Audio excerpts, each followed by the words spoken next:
জুমার দিন আসরের পরে ছোট্ট দুরূদটি 21 বার পড়ুন। চোখের পলকেই আল্লাহ তাআলা সব মনের আশা পূরণ করবেন। সমস্ত চাওয়া, আপনার ভিতরে যে আকাঙ্ক্ষা আছে, আল্লাহ পাক প্রত্যেকটা আশা আকাঙ্ক্ষা পূরণ করবেন। জুমার দিন, শুক্রবার দিন আসরের পরে পরিপূর্ণ আল্লাহর উপর তাওয়াক্কুল ভরসা রেখে যদি ছোট্ট দুরূদটি যদি পড়তে পারেন। প্রিয় দিনদার ইমানদার মুসলিম ভাই ও বোন, জুমার দিন অত্যন্ত দামি দিন, যাকে সৈয়দুল আইয়াম বলা হয়। সবচেয়ে শ্রেষ্ঠ দিন হলো জুমার দিন। এই যে আমরা 2 ঈদ পালন করি, ঈদুল ফিতর, ঈদুল আযহা, হাদিসের মধ্যে এসেছে ওই 2 দিন থেকেও, 2 ঈদ থেকেও দামি হলো জুমার দিন। সুবহানাল্লাহি ওয়া বিহামদিহি। প্রিয় দিনদার ইমানদার মুসলিম ভাই ও বোন, আল্লাহর নবী আরও চমৎকার করে হাদিসের মধ্যে বলেছেন, তিরমিজির হাদিস, আল্লাহ রসুল বলেছেন, সূর্যোদয়ের যত দিন আছে সব থেকে সেরা দিন হলো জুমার দিন। খুলিক আদম আলাইহিস সালামকে আল্লাহ পাক এই জুমার দিনে সৃষ্টি করেছেন। আল্লাহ রাব্বুল আলামিন আদম আলাইহিস সালামকে জান্নাতে প্রবেশ করিয়েছেন জুমার দিন, জান্নাত থেকে বের করে দিয়েছেন জুমার দিন। আল্লাহ পাক বলেন, বান্দারে শোনো, কিয়ামত সংগঠিত হবে জুমার দিন। সম্মানিত আমার মা বোনেরা, এই জুমার দিন যখন আসে, সপ্তাহ ঘুরে ঘুরে আসে, পশু পাখি কীট পতঙ্গ ফিরিস্তা সব ভয়ে কাঁপতে থাকে, কারণ আল্লাহ কিয়ামত সংগঠিত করবেন এই জুমার দিনে। সেজন্যে শুধু আমরা মানুষগুলা আজকে এমনভাবে টাকা পয়সার পিছনে, ক্ষমতার পিছনে আমরা প্রাচুর্যের প্রতিযোগিতায় নিমজ্জিত হয়ে আছি, কিন্তু না, অন্যান্য সৃষ্টিগুলা জুমার দিন ভয়ে কাঁপতে থাকে। কিয়ামতটা কেমন হবে, কিয়ামতটা কতটা ভয়ঙ্কর হবে, আল্লাহ রাব্বুল আলামিন কোরআনুল কারীমে চমৎকার করে সূরা ফিতরে বলেন, ইযাস সামাউ ফাতারাত ওয়া ইযাল কাওয়াকিবু তাসারাত ওয়া ইযাল বিহারু ফুজ্জিরাত ওয়া ইযাল কুবুরু বুসিরাত। ইযাস সামাউ ফাতারাত, মাথার উপরে বিশাল আসমানটা আমরা দেখতে পাচ্ছি, এই বিশাল আসমান ভেঙ্গে ভেঙ্গে পড়ে যাবে, সমস্ত নক্ষত্র রাজিগুলা বিক্ষিপ্তভাবে ছড়িয়ে ছিটিয়ে পড়বে। ওয়াইদাল বিহারু ফুজ্জিরাত, সমুদ্রের মধ্যে তরঙ্গ ঢেউ সৃষ্টি হয়ে যাবে, ঘূর্ণিঝড় সৃষ্টি হয়ে যাবে, পানিগুলার মধ্যে আগুন ধরে যাবে। ওয়াইদাল কুবুরু বুসিরাত, এবং কবরের ছাদকে উন্মুক্ত করে দেওয়া হবে, কবর সব মানুষদেরকে বের করে দিবে। প্রিয় দিনদার ইমানদার মুসলিম ভাই বোন, জুমার দিন অত্যন্ত গুরুত্বপূর্ণ দিন। এই জুমার দিন আল্লাহ রাব্বুল আলামিন বান্দাদের দোয়া কবুল করেন। অসংখ্য অগণিত নারী পুরুষের গুনাহগুলো আল্লাহ রাব্বুল আলামিন মাফ করে দেন। অসংখ্য অগণিত জাহান্নামী বান্দাদেরকে জাহান্নাম থেকে ক্ষমা করে জান্নাতের ফয়সালা করে দেন। সুবহানাল্লাহ। প্রিয় নবী সাল্লাল্লাহু আলাইহি ওয়াসাল্লাম সাহাবীদেরকে বললেন, আমার প্রিয় সাহাবীরা, জুমার দিন এমন একটি সময় আছে যে সময়টিতে বান্দাদের দোয়া কবুল হয়, আশা করা যায়। সাহাবীরা বললেন, ইয়া রাসূলুল্লাহ, ইয়া হাবিবাল্লাহ, ইয়া নবীজি, জুমার দিন কোন সময়, যে সময়টিতে দোয়া কবুল হয়? নবীজি হাদিসের মধ্যে বলেন, বাদাল আসরি ইলা গুয়ুবাতিশ শামস, আসরের পর থেকে মাগরিব পর্যন্ত এই সময়টা অত্যন্ত দামি, এই সময়টা অত্যন্ত শ্রেষ্ঠ। এই সময়ে তোমরা যা চাইবে চোখের পলকেই, উদউনি আস্তাজিব লাকুম, আল্লাহর সাথে সাথে তোমাদের ডাক শুনবেন, যা চাইবা আল্লাহ তাআলা তোমাদেরকে তাই দিবেন। প্রিয় দিনদার ইমানদার মুসলিম ভাই ও বোন, শর্ত হলো আসরের নামাজ পড়ে তারপর পড়তে হবে। 5 ওয়াক্ত নামাজ আল্লাহ পাক ফরজ করেছেন, 5 ওয়াক্ত নামাজ পড়বেন।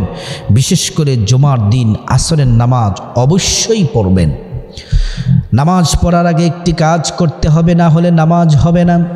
আল্লাহ রাব্বুল আলামিন কোরআনুল কারীম আল্লাহ পাক বলেন, ইয়া আইয়ুহাল্লাযীনা আমানু ইযা কুমতুম ইলাস সালাতি ফাগসিলু ওয়ুজুহাকুম ওয়া আইদিয়াকুম ইলাল মারাফিক। আল্লাহ পাক বলেন, ইয়া আইয়ুহাল্লাযীনা আমানু, হে ঈমানদারেরা, ইযা কুমতুম ইলাস সালাহ, যখন তোমরা নামাজের জন্য দণ্ডায়মান হবে, ফাগসিলু, তখন তোমরা পবিত্রতা অর্জন করো, পবিত্রতা, তাহারাত, পবিত্রতা অর্জন করো। আল্লাহ রাব্বুল আলামিন সূরাতুল বাকারার মধ্যে বলেন, ইন্নাল্লাহা ইউহিব্বুত তাওয়াবিনা ওয়া ইউহিব্বুল মুতাতাহহিরিন। রাব্বুল আলামিন বলেন, দুনিয়ার মানুষ শুনে নাও, জেনে নাও, আমি আল্লাহ পাক দুই শ্রেণীর মানুষকে ভালোবাসি। এক নাম্বার হলো যারা পবিত্র থাকে, যারা পবিত্র থাকে। দ্বিতীয় নাম্বার হলো যারা তওবা করে। এই দুই শ্রেণীর মানুষকে আমি আল্লাহ পাক রব্বুল আলামিন ভালোবাসি।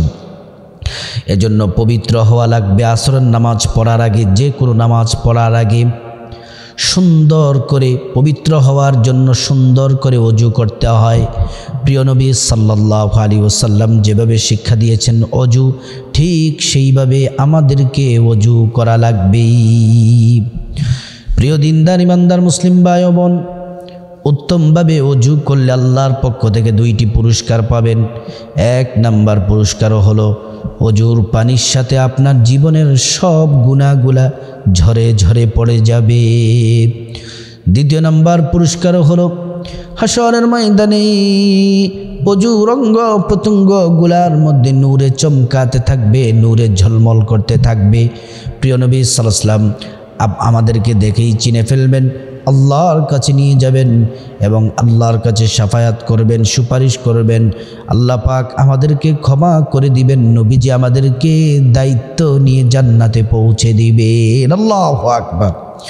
প্রিয় দিনদার ইমানদার মুসলিম ভাই ও বোন, ওযু যখন শেষ হবে অবশ্যই কালিমায়ে শাহাদাত পড়বেন।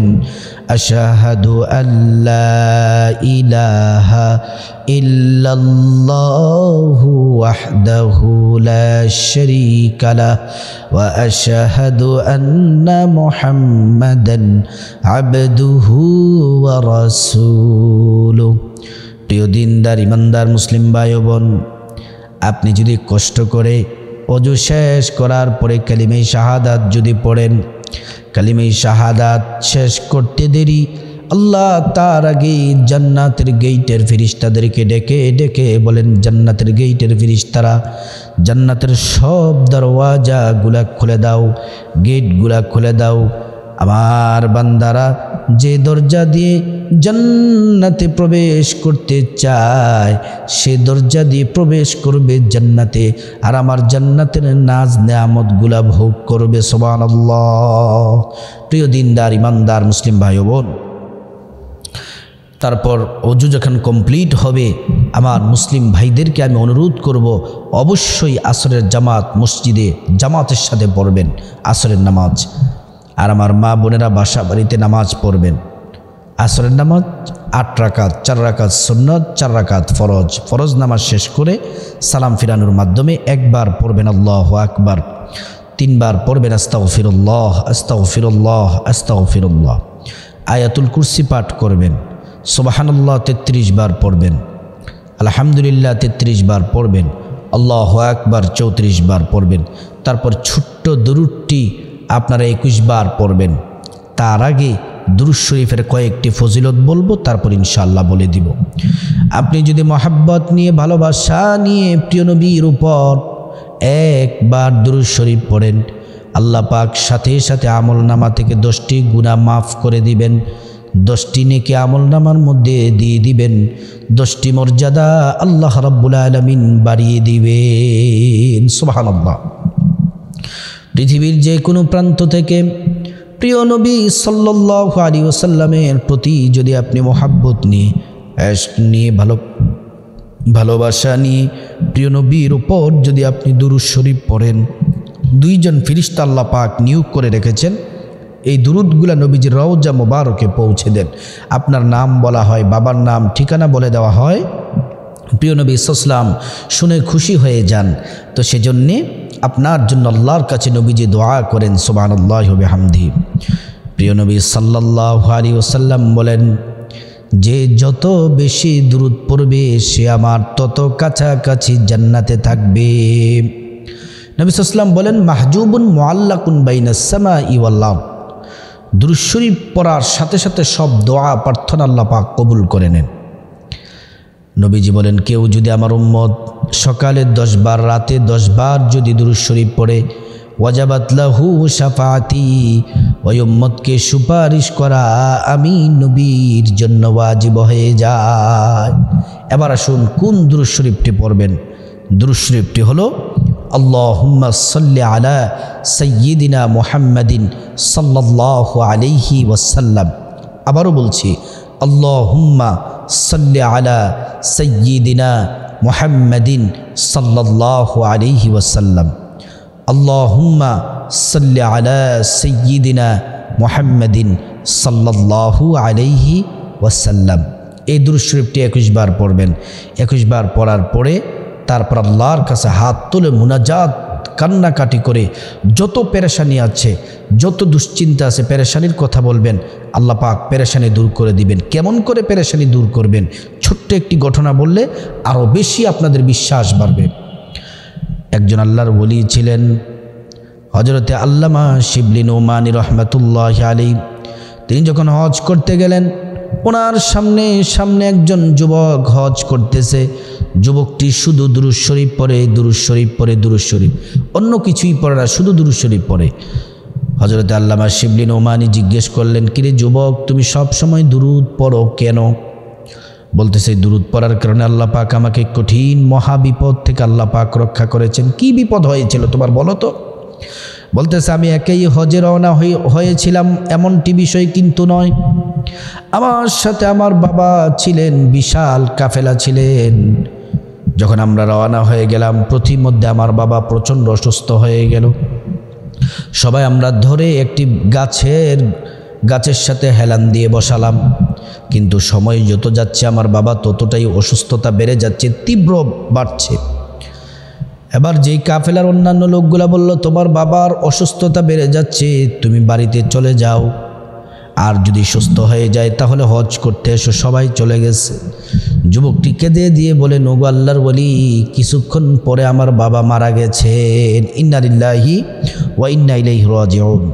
বাবা মারা যাওয়ার পরে সবচেয়ে ভয়ঙ্কর ব্যাপার হলো আমার বাবার চেহারা পরিবর্তন হয়ে শূকরের চেহারা হয়ে গেছে।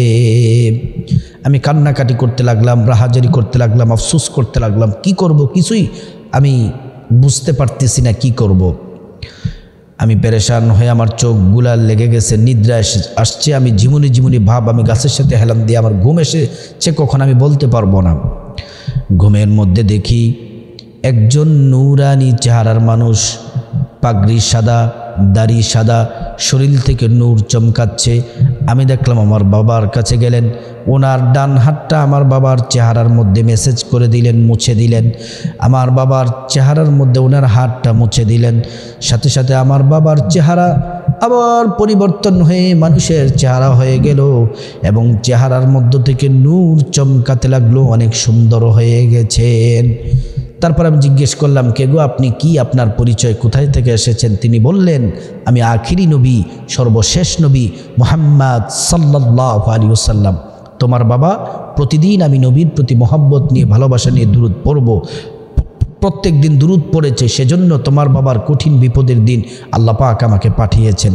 তো সেজন্য দুরূদ পড়লে পেরেশানি দূর হবে। মুনাজাত ধরে কান্নাকাটি করবেন, আপনার যত চাওয়া আছে, টাকা পয়সা, ধন দৌলতের যত প্রয়োজন আল্লাহর কাছে বলবেন। যত বিপদ আছে আল্লাহ যেন বিপদ থেকে উদ্ধার করে দেয় সেগুলোও বলবেন। আল্লাহ পাকের কাছে চাওয়ার মতো চাইবেন, প্রতিটি দোয়া আল্লাহ কবুল করবেন।